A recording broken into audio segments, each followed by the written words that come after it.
So, hello, magandang gabi po. Ako po si JC na lang.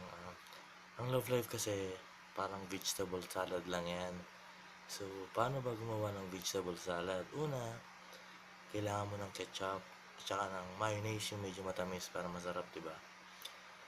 Ketchup, bakit ketchup? Kasi ketchup, parang nagbabaga ang galit mo dun sa taong nanakit sa'yo, dun sa taong pinaramdam sa'yo na wala ka ng kwenta. After all na effort and sacrifices mo para sa kanya, 'di ba? Pero huwag ka mag-alala, nandiyan naman yung mayonnaise na medyo matamis.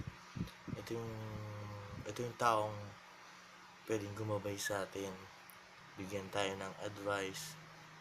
Sino ba tong tao na to? Pwedeng kaibigan, pero unang-una dyan, magulang natin, nanay tsaka tatay. So, next step na kailangan is ito na yung mga vegetable.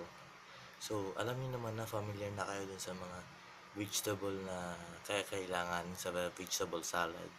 So, itong mga vegetable salad na to, ito yung after lahat ng saktan ka, ganyan, umiyak ka, may mga vegetable na taong tutulong sa atin para makaahon, mahalin tayo, di ba?